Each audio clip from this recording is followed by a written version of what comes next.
ഏവർക്കും നമസ്കാരം. ഈ മാസം 14-ാം തീയതി നടന്ന വ്യാഴമാറ്റവും 18-ാം തീയതി നടന്ന രാഹുകേതുക്കളുടെ മാറ്റവും ഒരു വർഷക്കാലം മുതൽ 1.5 വർഷക്കാലം വരെ ദൈർഘ്യമുള്ള രാശിമാറ്റങ്ങൾ ആകുന്നു.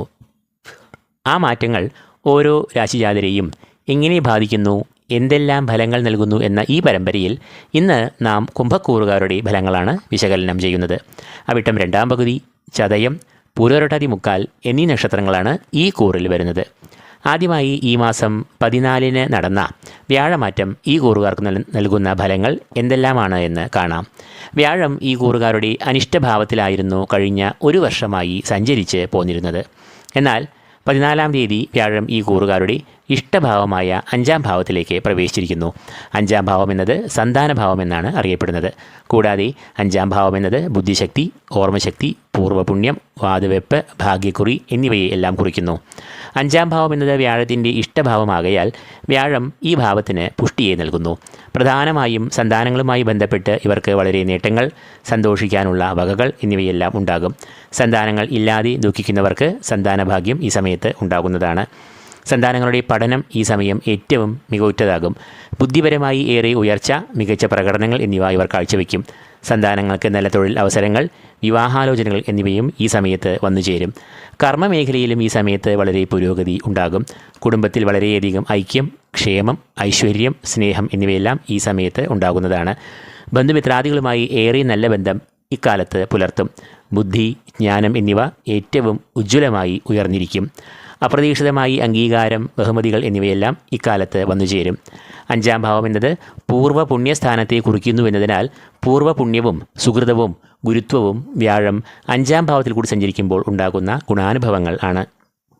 തൽഫലമായി ഏത് പ്രവൃത്തികളും ലക്ഷ്യത്തിലും വിജയത്തിലും ഈ കൂറുകാർ എത്തിക്കും. ഉപാസനാമൂർത്തികളെ ആരാധിക്കുന്നവർക്ക് വ്യാഴം ഈ 5-ാം ഭാവത്തിൽ കൂടി സഞ്ചരിക്കുമ്പോൾ ക്ഷിപ്രവേഗത്തിൽ അഭീഷ്ടസിദ്ധി ഉണ്ടാകും. പൊതുവെ ധാർമ്മികമായ ചിന്തകൾ, ദാനചിന്തകൾ, സത്പ്രവൃത്തികൾ, ഈശ്വരഭക്തി എന്നിവയെല്ലാം ഇക്കാലത്ത് മുന്നിട്ട് നിൽക്കുന്നതാണ്. കൂടാതെ 5-ൽ കൂടി വ്യാഴം സഞ്ചരിക്കുമ്പോൾ ഭാഗ്യദേവതയുടെ കടാക്ഷം ഇവർക്ക് പ്രതീക്ഷിക്കാം. തൽഫലമായി ലോട്ടറി, ചിട്ടി, ഓഹരി വിപണി, ഭൂമിക്രയ വിക്രയങ്ങൾ എന്നിവയിലൂടെ അപ്രതീക്ഷിതമായ ധനാഗമം ഇവർക്ക് വന്നു ചേരാവുന്നതാണ്. കൂടാതെ വ്യാഴം എന്നത് ഈ കൂറുകാരുടെ 2-ാം ഭാവാധിപനും 11-ാം ഭാവാധിപനുമാകുന്നു. 2-ാം ഭാവം അറിയപ്പെടുന്നത് ധനഭാവം എന്നും 11-ാം ഭാവം അറിയപ്പെടുന്നത് ധനാഗമങ്ങളുടെ ഭാവമെന്നുമാണ്.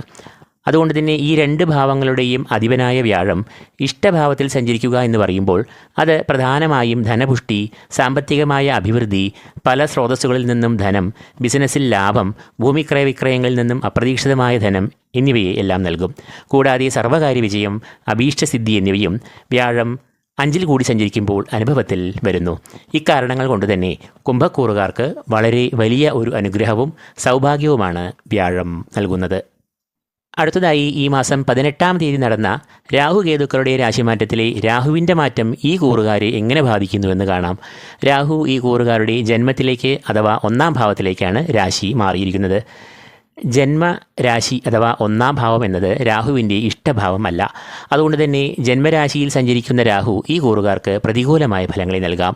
പ്രധാനമായും ജന്മം എന്നത് തനുഭാവം എന്നാണ് അറിയപ്പെടുന്നത്. അതായത് സ്വന്തം വ്യക്തിത്വം, ചിന്തകൾ, പ്രവൃത്തികൾ എന്നിവയെല്ലാം ഈ ഭാവത്തെ കൊണ്ട് കുറിക്കുന്നു. ഈ സമയത്ത് വ്യക്തിത്വമായ പ്രതിസന്ധികൾ, വേറിട്ട ചിന്തകൾ, പ്രവൃത്തികൾ എന്നിവയെല്ലാം ഈ സമയത്ത് വന്ന് ഭവിക്കാം. കൂടാതെ യാത്രാക്ലേശം, അലച്ചിൽ എന്നിവയും ഉണ്ടാകാം.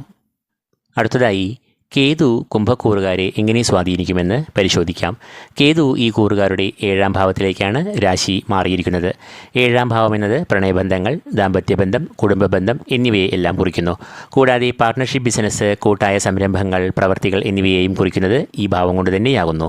കേതു ഈ ഭാവത്തെ പ്രതികൂലമായി ബാധിക്കുക എന്ന് പറയുമ്പോൾ അത് പ്രണയ, ദാമ്പത്യ, കുടുംബ ബന്ധങ്ങളിൽ അസ്വാരസ്യങ്ങൾ, വാക്തർക്കങ്ങൾ, മാനസികമായ അകൽച്ച എന്നിവയിലേക്ക് വഴി തെളിക്കാം.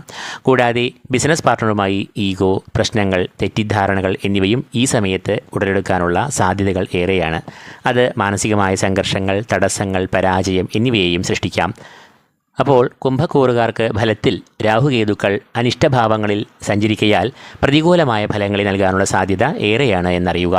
എന്നാൽ സർവീശ്വരകാരകനായ വ്യാഴം തൻ്റെ ഇഷ്ടഭാവത്തിൽ സഞ്ചരിക്കുന്നു എന്നതിനാൽ ഇവരുടെ രാഹുകേതു ദോഷങ്ങളെ ഒട്ടൊക്കെ വ്യാഴം പ്രതിരോധിക്കുന്നു.